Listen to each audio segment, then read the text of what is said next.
मतलब होता है ऐसी शासन व्यवस्था जिसमें देश के वयस्क नागरिक प्रतिभाग करते हैं और अपना लीडर चुनते हैं। तो हमारे देश में 1947 में आजादी के बाद 1950 में जो संविधान लागू हुआ है और हमने प्रजातंत्र में सांस लेना शुरू की और भारत में राजा रानी के पेट से नहीं पैदा होता, बल्कि राजा वो होता है जिसे हिंदुस्तान के नागरिक बनाते हैं।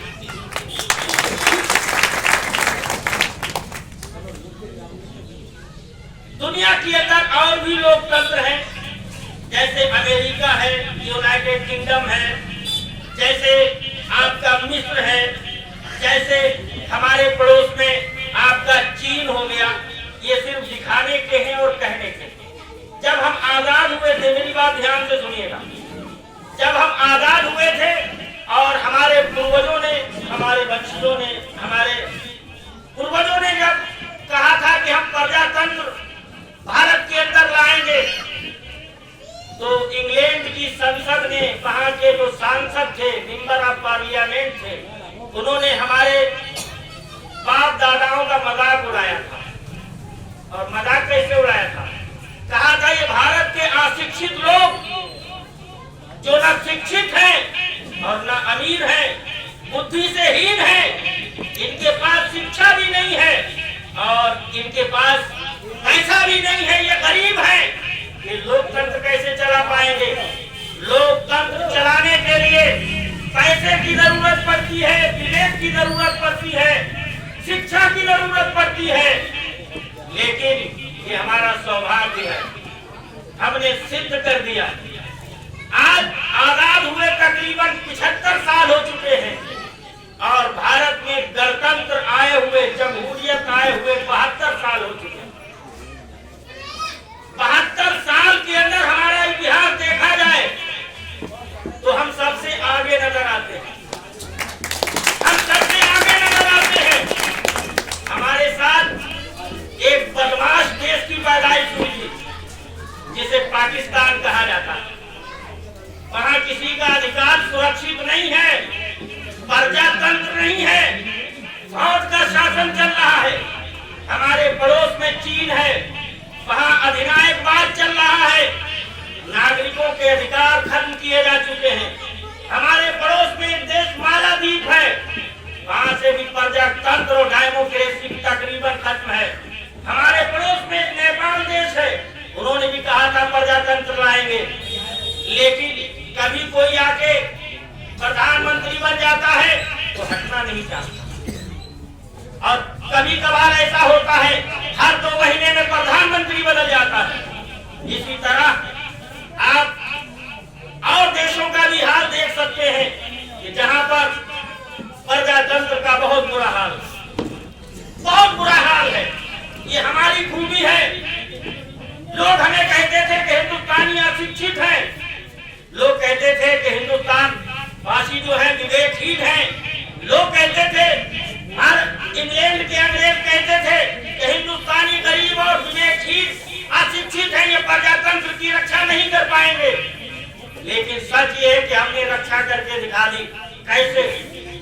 जब इंदिरा गांधी ने इमरजेंसी लगाई, हिंदुस्तानियों ने उनका पत्ता साफ करके दूसरी सरकार ले आए। इससे क्या साबित होता है कि हिंदुस्तान के लोग जो है समझते हैं किसको बनाना है और किसको गिराना है। मैं पार्टी की बुराई नहीं करता हूँ, बल्कि बताना चाह रहा हूँ कि हिंदुस्तान का मतदाता अकलमंद हो रहा है, समझ रहा है किसको बनाना है, किसको बिगाड़ना है। इसके बाद में देखिए इंदिरा जी का भी काम देखिए कि उन्होंने जब देखा कि जनता कुछ चाह रही है, उन्होंने अपना पद त्याग दिया और नई हुकूमत जो जनता दल की आई है उसको मौका दे दिया। इसके बाद में देखिए अभी 10 साल पहले जब भाजपा ने बहुमत हासिल की, 6-7 साल पहले जब भाजपा ने बहुमत हासिल की, तो कांग्रेस ने आदर के साथ उनको अपना जो भी कुछ था सौंप दिया। मैं पार्टी की तारीफ नहीं कर रहा हूँ, आपकी अकल खोलना चाह रहा हूँ। उन्होंने जो कुछ पावर था इस्तीफा दे दिया और कहा तुम बैठ। बस यहीं तक अपना दिमाग रखिए, आगे सुनिए। हमारे यहाँ के जो राष्ट्रपति आए, जैसे प्रणब जी आए, जैसे टाइम पूरा हुआ उन्होंने कुर्सी छोड़ी और चले गए। कलाम साहब आए, जब टाइम पूरा हुआ चले गए। प्रतिभा सिंह पाटिल आई, जब टाइम पूरा हुआ तो उन्होंने कुर्सी छोड़ी और वो चली गई। इसी तरह जो वर्तमान राष्ट्रपति हैं, वो भी अपना समय पूरा करने के बाद लोगों को या भारत की जनता को अपना पद सौंप देंगे और जिसको बनाया जाएगा वो वहां कुर्सी पर बैठ जाएगा। ये हमारी परिपक्वता, हमारे विवेक और हमारी अकलमंदी की अलामत है। आप अमेरिका के अंदर देखिए, ट्रंप साहब कुर्सी छोड़ने के लिए तैयार नहीं है। समझने वाली बात है, पूरी दुनिया को बता रहे हैं जमहूरियत के बारे में, प्रजातंत्र के बारे में, डेमोक्रेसी के बारे में, लेकिन वो कुर्सी छोड़ने के लिए तैयार नहीं। और लोगों ने धक्के मार मार के निकाला है, धक्के मार मार के निकाला है, सब गए हैं। लेकिन हमारे यहाँ इतने समझदार लोग हैं। बुराई हो सकती है किसी में, कभी हो सकती है, मैं पार्टी को नहीं कहता, अपने नेताओं को दिल से धन्यवाद देता हूँ कि वो इस बारे में बहुत साफ है। जब भी वक्त पूरा होता है वो कुर्सी खाली कर देते हैं। आप मिस्र के अंदर चलिए, एक शख्स हुआ है जिसे हुस्नी मुबारक कहते हैं, तकरीबन 23 साल तक मिस्र की कुर्सी पर बैठा रहा और उसके बाद जब वहां पर मुस्लिम ब्रदरहुड ने एक शख्स मोहम्मद मुर्सी को वहां का राष्ट्रपति चुना तो 1-2 महीने का शासन कर पाए और वहां की फौज ने सत्ता पलट दी। वहां की फौज ने उन्हें गिरफ्तार करके जेल में डाल दिया और अब्दुल फताह अल-सीसी वहां का राष्ट्रपति बन गया। जमहूरियत का खात्मा कर दिया गया, डेमोक्रेसी का गला घोट दिया गया। आप पड़ोसी पाकिस्तान को देखिए, नवाज शरीफ को मुशर्रफ साहब ने पकड़ के जेल के अंदर डाल दिया। एक पांव तो राष्ट्रपति की कुर्सी पर रखा और दूसरा पांव सेना के सर्वोच्च पद पे रखा। मालूम हुआ कि उन्होंने भी जमहूरियत का गला घोट दिया। अभी चीन को देखिए, चीन के अंदर अभी 2-4 महीने पहले एक विधान पास किया गया और कहा गया कि जो हमारे जिनपिंग साहब हैं ये जब तक जिएंगे तब तक चीटी करते रहेंगे। बात समझ में आई? जब तक जिएंगे तब तक चीपी करते रहेंगे।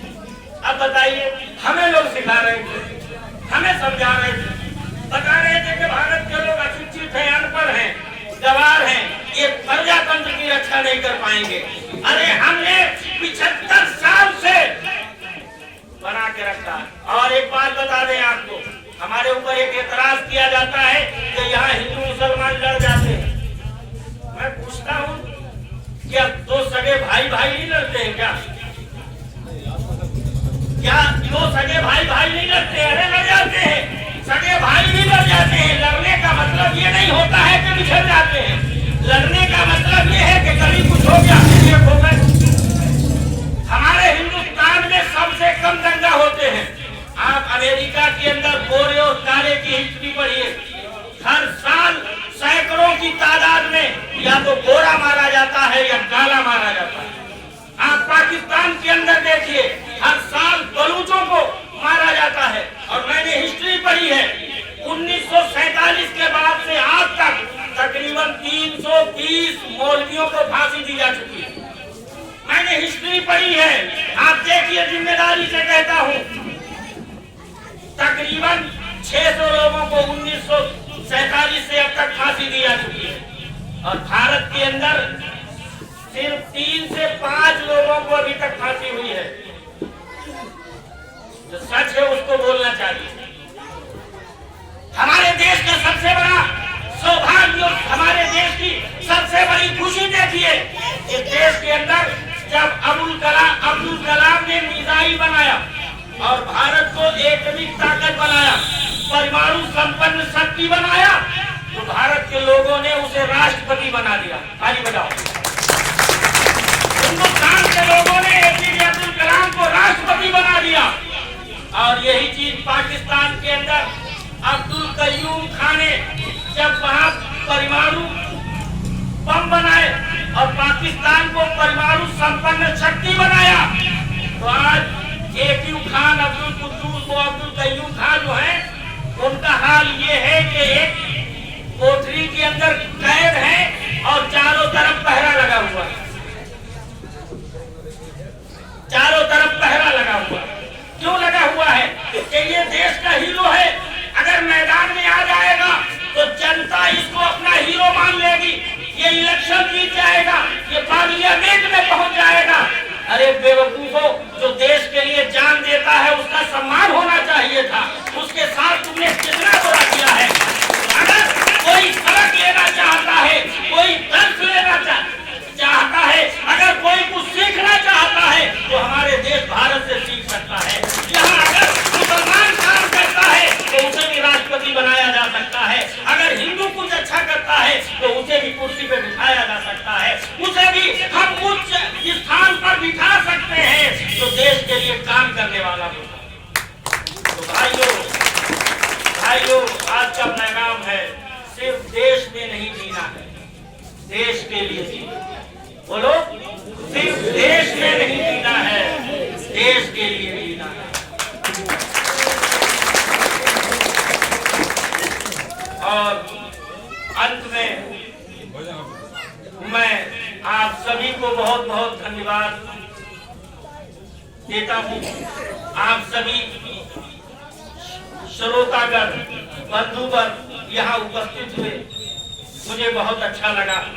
उसके बाद में मैं पीछे बैठे हुए अतिथिगण को दिल से मुबारकबाद देता हूँ, ये सब लोग आए। और कमेटी का तो इस बार जवाब नहीं है, कमेटी के लोग रात 5 बजे से डटे हुए हैं। इन लोगों ने बड़ी मेहनत की है, सजावट से लेकर सारी कारकिर्दगी तक, और हमारे तलबा ने भी बड़ी कोशिश की, और हमारे डॉक्टर साहब, ओम प्रकाश साहब, और हमारे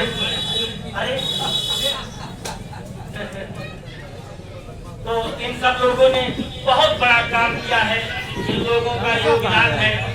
आप सबने, सभी के सहयोग से ख्वाजा गरीब नवाज समिति के तत्वाधान में ये जो ध्वजारोहण का कार्यक्रम होता है, ये सदैव चलता रहेगा। आप लोग भी इसको सहयोग देते रहिए, और हमारा कर्तव्य होना चाहिए, हमारी जिम्मेदारी होनी चाहिए कि हम अपनी नई नस्लों के अंदर देश प्रेम पैदा करें। अगर ये देश को नहीं समझेंगे तो देश की अहमियत को नहीं समझेंगे। अगर अपने पूर्वजों की कुर्बानी को नहीं सुनेंगे तो फिर खुद कुर्बानी के लिए तैयार नहीं। सेक्रीफाइस वही कर सकता है जिसकी नस्ल में सेक्रीफाइस करने वाले होते हैं। अब मेरे साथ बोलिए, हिंदुस्तान, हिंदुस्तान।